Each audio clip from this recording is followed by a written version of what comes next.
Mission रोजगार के तहत सीएम योगी ने आज स्टाफ नर्सेस को नियुक्ति पत्र बांटे और प्रदेश की जनता को संदेश दिया कि जो प्रदेश 2017 से पहले बीमारू राज्य हुआ करता था, आज वहां रोजगार के लिए अपार संभावनाएं हैं। इसके साथ ही उन्होंने कहा कि हम यूपी में रोजगार से जुड़े हर पहलू की चर्चा करेंगे, लेकिन सबसे पहले आप ये जान लीजिए कि सीएम ने यूपी में रोजगार के लिए आखिरकार क्या कदम उठाए हैं।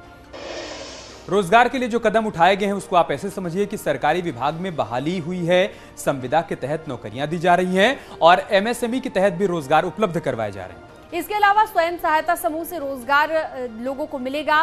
निवेश की बात करें, निवेश से भी रोजगार के नए अवसर पैदा होंगे। 2023 में ग्लोबल इन्वेस्टर समिट जो होना है, रोजगार मेला यहां पर लगाया जाएगा।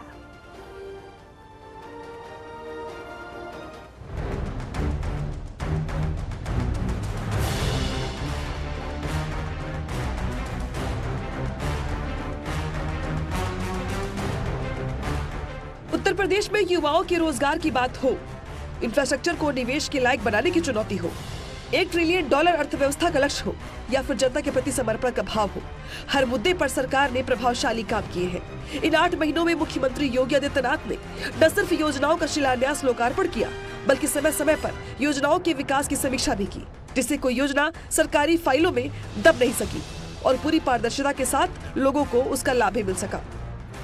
प्रदेश के अंदर नौकरी और रोजगार की संभावनाएं कभी कम नहीं हो सकती। मैं प्रारंभ से इस बात को मानता रहा हूं, क्योंकि उत्तर प्रदेश तो अनंत संभावनाओं वाला प्रदेश है।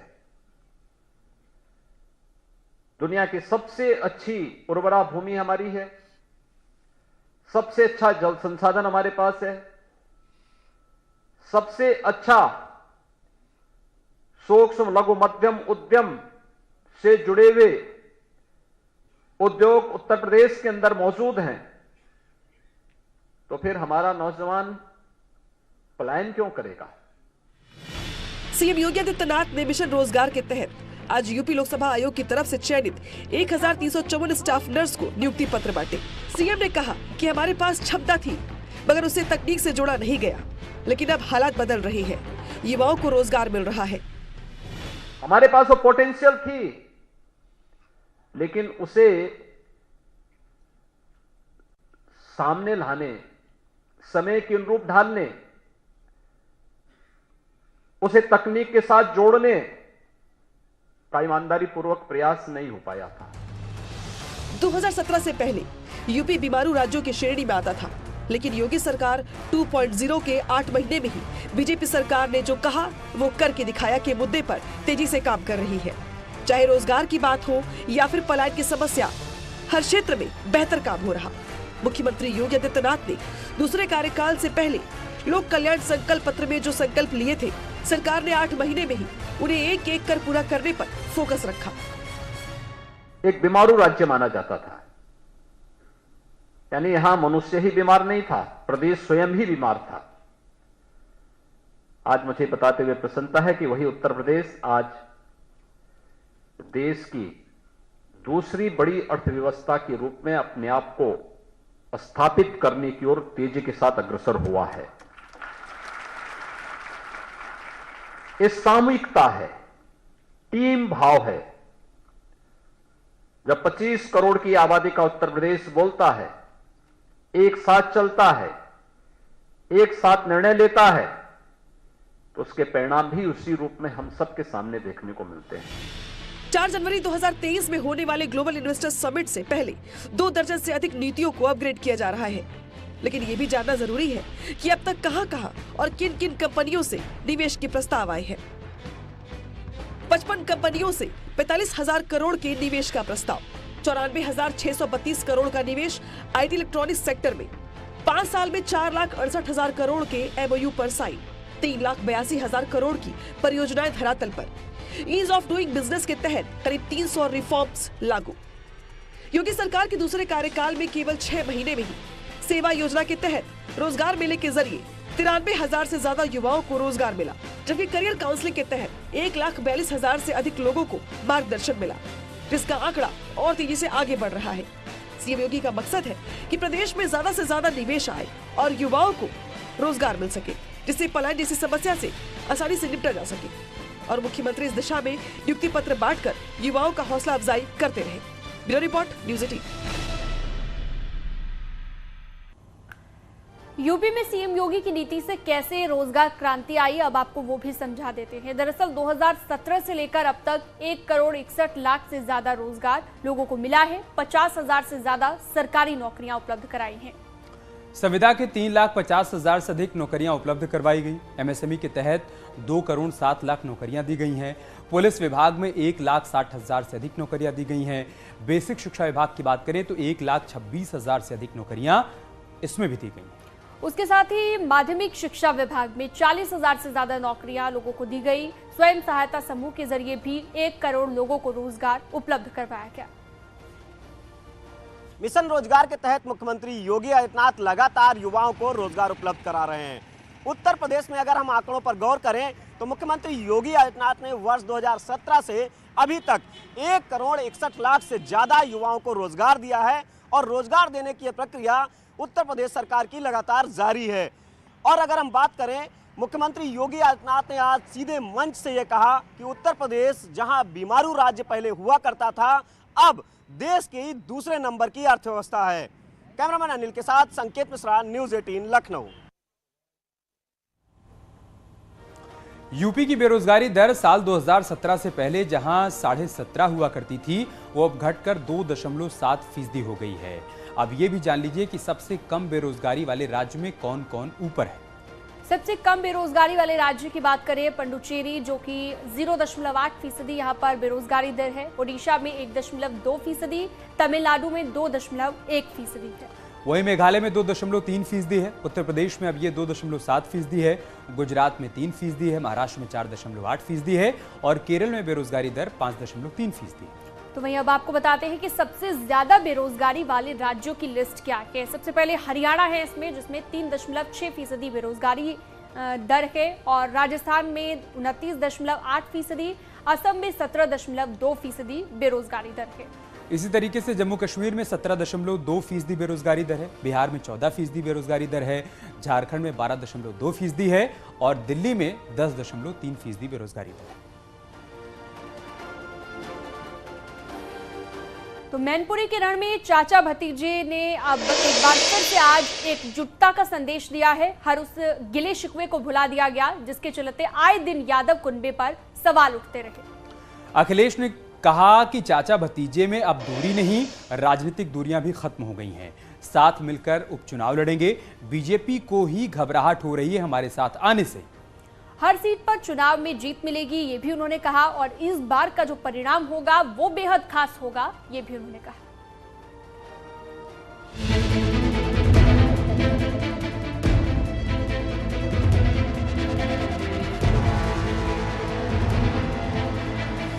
पहले मैनपुरी की जनता का अभिवादन, फिर रामगोपाल यादव के चरण स्पर्श और आखिरी में चाचा शिवपाल का आशीर्वाद। यादव परिवार की ये तस्वीर वो है जिसने उन दूरियों को एक पल में मिटा दिया जो कुछ वक्त से चाचा भतीजे के बीच दीवार बनकर खड़ी थी। अखिलेश की ये पहल उस राजनीतिक पृष्ठभूमि को तैयार कर रही है जिससे मुलायम सिंह यादव के मान सम्मान को बचाया जा सके, उन्हें जीत की श्रद्धांजलि दी जा सके और उस आशंकाओं पर विराम लगाया जा सके जिसकी इन दिनों राजनीतिक गलियारों में खूब चर्चा चल रही है। चाचा और भतीजे में दूरियां नहीं थी, राजनीति में दूरियां थी। चाचा भतीजे में मैंने कभी दूरी नहीं मानी और मुझे खुशी इस बात की है कि राजनीति की भी दूरियां आज खत्म हो गई। इसके लिए मैं बहुत बहुत धन्यवाद देता हूं। अब घबराहट तो बीजेपी को हो रही होगी और इसलिए भी घबराहट हो रही होगी कि वो जानते हैं कि जसवंत नगर ने अगर मन बना लिया और करहल साथ चल दिया, मैनपुरी ठीक हो गई, किसनी के लोग मन बनाए बैठे हैं और भूगांव भी जीते जा रहे हैं, तो सोचो परिणाम क्या होगा इस बार। अखिलेश यादव ने साफ कर दिया है कि चाचा शिवपाल से उनकी पर्सनल लेवल पर कोई दूरियां नहीं है। अगर उन दोनों के बीच कुछ था तो वो है राजनीतिक दूरियां, जिसे आज मिटा दिया गया। और शिवपाल भी अखिलेश यादव को आशीर्वाद देते हुए मैनपुरी की जनता को ये संदेश दिया कि परिवार साथ साथ है, अब कोई इफ एंड बट नहीं। तो इसलिए हम बस इतने कह करके आप लोगों को जिम्मेदारी देते हैं। ये प्रतिष्ठा का चुनाव है। डिंपल हम लोगों की बहू है, तो ये सम्मान की लड़ाई है। अब सारे रिकॉर्ड आप सब लोगों को इस चुनाव में तोड़ना है और सबसे बड़ी चीज कराना है। मैनपुरी में 5 विधानसभा सीटें हैं, जिसमें से जसवंत नगर पर शिवपाल यादव का कब्जा है और शिवपाल यादव ने एक बार फिर ये साफ कर दिया है कि वो डिंपल यादव के पक्ष में वोट जुटाएंगे और बीजेपी को टफ फाइट देंगे। लेकिन बयान तब मायने रखे जाते हैं जब उसका परिणाम पक्ष में आए। लेकिन यहाँ समझना होगा कि 2019 के लोकसभा चुनाव में मैनपुरी सीट पर बीजेपी भले ही हार गई हो, लेकिन मार्जिन बहुत कम था। भोगांव में मुलायम सिंह यादव 26,000 वोट से पिछड़ गए थे। मैनपुरी सदर पर बीजेपी करीब 5,000 वोट से आगे थी। करहल मुलायम सिंह यादव को मिली थी बड़ी लीड। जसवंत नगर मुलायम सिंह यादव को 62,000 वोटों की लीड मिली। किशनी मुलायम सिंह यादव को यहाँ भी बढ़त मिली थी। लेकिन तब मुलायम सिंह यादव चुनावी मैदान में थे, जिन्होंने कभी मैनपुरी से चुनाव नहीं हारा, और अब उनकी बहू डिंपल यादव दमखम आजमा रही है, जो फिरोजाबाद और कन्नौज से चुनाव हार चुकी है। लेकिन उनको जिताने के लिए पूरा परिवार एक बार फिर से एकजुट हो गया है, चाहे शिवपाल हो या फिर रामगोपाल। जब से नेताजी चुनाव लड़े, धर्मेंद्र चुनाव लड़े या तेज प्रताप चुनाव लड़े, बीजेपी का कोई उम्मीदवार इतना कमजोर नहीं रहा जितना मौजूदा उम्मीदवार। मानते हो नहीं मानते? उसके साथ भी कोई चलने वाला नहीं, क्योंकि जो लोगों को दगा देते हैं उन पर जनता भरोसा कर नहीं सकती। और इस उम्मीदवार को आप नजदीक से जानते हैं, मैं कुछ नहीं कहना उसके बारे में। मैनपुरी का मुकाबला चुनौती और प्रतिष्ठा के सवाल से ओतप्रोत है, लेकिन ये वो स्रोत है जिससे आने वाले निकाय और 2024 के चुनाव में बीजेपी और समाजवादी पार्टी की ताकत को दर्शा सकता है। और लोकसभा चुनाव से पहले सेमीफाइनल का रास्ता भी इसी फाइट से तय हो सकता है, क्योंकि आजमगढ़ और रामपुर लोकसभा चुनाव ने समाजवादी पार्टी को वो घाव दिए जिसे भरने के लिए उनके पास ये आखिरी मौका है। अगर इस बार चूक गए तो आगे के रास्ते अखिलेश यादव के लिए बहुत कठिन हो जाएंगे। Bureau report, news 18। दूसरी तरफ विरोधी पार्टियों ने अखिलेश और शिवपाल के एक साथ आने पर भी निशाना साधा है। एक तरफ तो यादव परिवार, तो दूसरी तरफ योगी सरकार की नीतियां उपचुनाव में आमने सामने हैं। सीएम योगी ने मैनपुरी, रामपुर और खतौली की जनता को संदेश दिया, और क्या उनकी तरफ से संदेश दिया गया वो भी आपको बताएंगे। लेकिन यादव कुनबे के एक हो जाने के बाद जो रिएक्शन सामने आए हैं, पहले वो देख लेते हैं। हुए हैं उसमें अभूतपूर्व उत्साह, अभूतपूर्व उल्लास, अभूतपूर्व उपस्थिति हर वर्ग, धर्म, जाति के लोगों की रही। वो साफ इंगित कर रहा है कि प्रचंड बहुमत के साथ भाजपा का कार्य आगे बढ़ रहा है, जो प्रचंड जीत में परिवर्तित होगा। कमल खिलेगा, रघुराज सिंह सांसद बनेंगे, ये क्लियर है, साफ है। उसी का परिणाम है। आज अखिलेश जी गांव-गांव, घर-घर, गली-गली, दरवाजे पूरा खानदान टहलने का काम कर रहा है। श्री शिवपाल यादव जी का आज मैनपुरी में उनके ही विधानसभा क्षेत्र में जसवंत नगर में एक मंच पर पैर छूते हुए श्री अखिलेश यादव जी, श्री शिवपाल यादव जी का नजर आए, तो ये स्पष्ट है चुनाव जीतने के लिए हाथ भी जोड़ेंगे, पैर भी पड़ेंगे, सब कुछ करेंगे। लेकिन श्री शिवपाल यादव जी जो कल तक खुलकर कहा करते थे कि हमारी पार्टी प्रसपा असली समाजवादी है और समाजवादी पार्टी नकली समाजवादी पार्टी है, तो वो तो राजनीतिक जो दुश्मनी थी मुझे लगता है वो तभी दूर होगी जब प्रसपा का विलय समाजवादी पार्टी में पूरी तरीके से हो जाएगा। और ये जो दिखावा चल रहा है कि नहीं हम सब गले मिल लिए हैं, एक हो गए हैं, तो ये एक होने का नाटक सिर्फ और सिर्फ चुनाव तक चलेगा। नेताजी को खिराज अकीदत देते हुए हम सभी कहेंगे मैनपुरी के लोगों से, डिंपल साहिबा जो हमारी कैंडिडेट हैं, एक एक वोट देकर माननीय नेताजी को श्रद्धांजलि देनी है और बीजेपी आरएसएस को बताना है कि समाजवादी परिवार, माननीय शिवपाल जी और हम सब लोग एक हैं।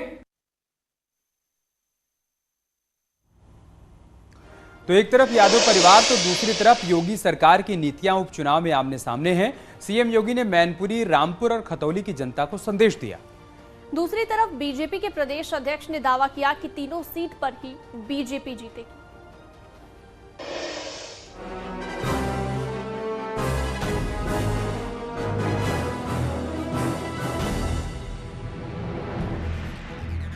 मैनपुरी, रामपुर और खतौली उपचुनाव में बीजेपी ने पूरी ताकत झोंक दी है। मंत्री से लेकर कार्यकर्ताओं ने मोर्चा संभाल लिया है। भले ही 3 सीटों पर उपचुनाव हो, लेकिन पार्टी यहां कोई भी मौका गंवाना नहीं चाहती और हर एक सीट पर कई मंत्रियों को जिम्मेदारी दी गई है। सीएम योगी खुद एक चुनावी अपडेट पर नजर बनाए हुए हैं। भले ही मंच कोई भी हो, मुख्यमंत्री उपचुनाव के लिए जनता को संदेश देते नजर आ रहे हैं। सहारनपुर को सीएम योगी ने 145 करोड़ की योजनाओं की सौगात दी, लेकिन निशाने पर क्राइम कंट्रोल और माफिया पर वार रहा। किराना और कांदला जैसी घटनाएं प्रदेश में होती थी। आज मैं कह सकता हूं, उत्तर प्रदेश में जो निवेशक था, जो व्यापारी था, जो उद्यमी था, जो कभी सपा के समय में भाग चुका था, आज वो वापस उत्तर प्रदेश के अंदर वापस आ चुका है। हां, अपराधी प्रदेश छोड़कर के भाग रहा है। मैनपुरी में एक तरफ मुलायम के नाम पर वोट मांगे जा रहे हैं, तो दूसरी तरफ बीजेपी मुद्दों पर बात कर रही है। चाहे रोजगार हो या माफियाओं पर वार, चाहे बेहतर स्वास्थ्य व्यवस्था हो या फिर बेहतर कानून व्यवस्था। मैनपुरी की जनता ने मन बना लिया कि इस बार समाजवादी पार्टी को मैनपुरी से भी हराना है और रामपुर और खतौली भी हराना। मैनपुरी में मुलायम के निधन के बाद उनकी विरासत पर सियासत तय होनी है, तो आजम खां की ताकत को भी रामपुर की सीट पर होने वाले चुनाव के नतीजे से आंका जाएगा। वहीं खतौली में विक्रम सैनी की सीट बरकरार रखना भी बीजेपी के लिए प्रतिष्ठा का सवाल है। ऐसे में विपक्ष की परिवारवाद वाली राजनीति के खिलाफ बीजेपी ने हर वो तैयारी कर ली है जिससे उनके गढ़ में ही मात दी जा सके, क्योंकि 2019 में मैनपुरी की जंग मुलायम ने भले ही जीत ली हो, लेकिन मार्जिन बहुत कम था, वो भी तब जब समाजवादी पार्टी और बीएसपी गठबंधन में थे। माननीय नेताजी बसपा सपा गठबंधन में चुनाव लड़े तब वो 95,000 से, अगर बसपा का वोट खाली निकाल दीजिए तो मैनपुरी में क्या हाल है सपा का। तो हम जो पिछला रिकॉर्ड है उसी के आधार पे लड़ाई नहीं है, खाली चिल्ला रहे हैं। 4 बार की सरकार में जो समाजवादी पार्टी ने गुंडई किया, तानाशाही किया, जमीन कब्जा किया, थाने से अपराधियों को छुड़ा के लेके चले गए, जिनके साथ अन्याय अत्याचार हुआ, तो वो लोग समाजवादी पार्टी को देने को तैयार हैं। निकाय चुनाव और 2024 के लोकसभा चुनाव की दिशा और दशा तय करने वाले इस उपचुनाव में एक तरफ यादव कुनबा है, तो दूसरी तरफ सीएम योगी की विकास नीति और हिंदुत्व वाली छवि, जिसकी बदौलत बीजेपी इस सियासी मैदान में दमखम आजमा रही है।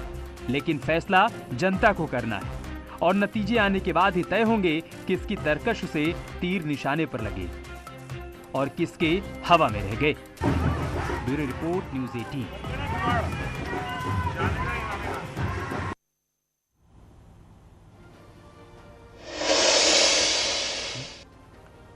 दिल्ली में एमसीडी चुनाव को लेकर बीजेपी ने पूरी ताकत झोंक दी है।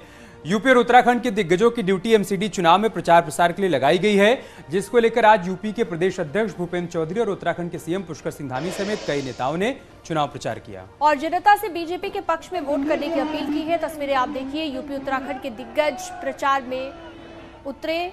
दिल्ली एमसीडी चुनाव को लेकर लगातार दिग्गज प्रचार कर रहे हैं।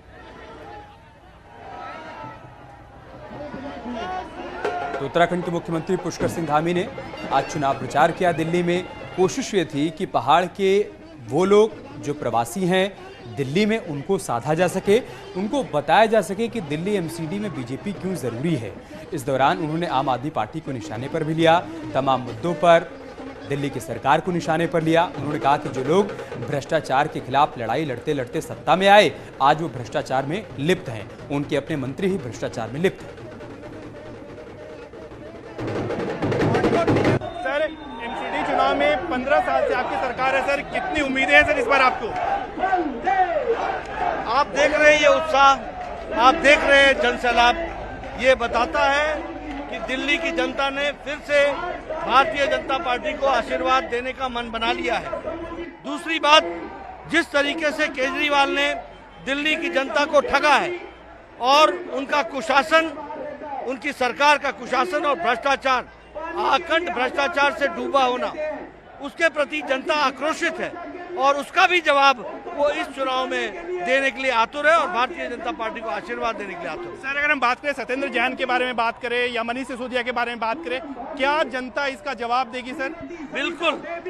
एक तो सत्येंद्र जैन का जो वीडियो आया है वो बताता है कि किस तरीके से ये नियम को, कानून की धज्जियां उड़ाते हैं और धत्ता दिखाते हैं, और साथ ही साथ इनका दोहरा चाल चरित्र चेहरा सामने आया है। और जो मनीष सिसोदिया ने उसके लिए कारण बताया है वो उनके मानसिक दिवालियेपन का और कानून के बारे में जानकारी की, सीमित जानकारी की बारे में बहुत कुछ बताता है। बहुत धन्यवाद। स्थिति को अगर सुधारना है तो हम लोगों को चप्पा चप्पा पे भाजपा लाना पड़ेगा और यहाँ कमल खिलाने के लिए हम लोग भी आए हुए हैं। सर, मैं आपसे जानना चाहूंगी, आज पहाड़गंज में मुख्यमंत्री अरविंद केजरीवाल कहते हैं कि एमसीडी में भी हमें जिताइए वरना भाजपा काम नहीं करेगी। और उनसे पूछे उन्होंने आज तक किया क्या? हमारे यूपी में आके देखिए, वहाँ आयुष्मान कार्ड बन रहा है, वहाँ राशन कार्ड बन रहा है, वहाँ विधवा पेंशन बन रहा है। यहाँ केजरीवाल जी ने कुछ किया? ऐसा नहीं किया। जो सरकार की सुविधा है वो तो जनता को मिलने नहीं दे रहे हैं। वो इसी तरह से लोगों को झूठ बोलते हैं, झूठ बोल करके फंसाए हुए हैं, पर अब जनता उनके झांसे में आने वाली नहीं है। लोगों की सेवा में लगा रहता हूँ। सबसे बड़ी बात यह है कि अगर मैं लोगों के बीच में ठीक प्रकार से अपनी सेवा दे पाता हूँ तो मुझे बड़ा मानसिक भी और शारीरिक रूप से दोनों प्रकार से ही सुकून मिलता है, शांति मिलती है और मैं अपने आप को फिट महसूस करता हूँ। आज अल्मोड़ा में बैडमिंटन खेल रहे थे और इससे पहले कबड्डी भी खेलते नजर आ रहे थे। खेलों के प्रति आपका रुझान कुछ ज्यादा ही है या लोगों को जागरूक कर रहे हैं? देखिए, बचपन से ये सब खेल में खेलता ही रहा हूँ, चाहे कबड्डी हो, चाहे बैडमिंटन हो या क्रिकेट हो। तो जब भी अभी युवा लोग मिलते हैं या खिलाड़ी मिलते हैं तो मैं कोशिश करता हूँ कि सांकेतिक रूप से उन सब के बीच में खेलूं, जिससे कि उनके अंदर भी एक उत्साह आए, उन सब का प्रोत्साहन हो, कहीं न कहीं वो खेलों के प्रति और जोर शोर से जो है उसको अपने जीवन में अपनाएं।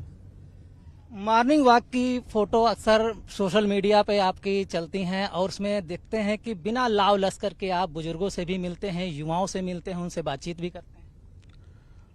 मैं कोशिश करता हूं कि वैसे मेरी आदत में शुमार है कि मैं प्रातःकाल उठता हूं और मॉर्निंग वॉक जहां भी होता हूं वहां करता हूं, लेकिन इस प्रकार से जब मैं प्रवास पर होता हूं तो वहां अगर बहुत ज्यादा तामझाम के साथ अगर जाऊंगा तो लोगों से ठीक प्रकार से उस प्रकार से नहीं मिल पाता हूं। लाख टके की बात में यहाँ वक्त तो चला एक छोटे से ब्रेक। जल्द लौटेंगे कुछ और खबरों के साथ।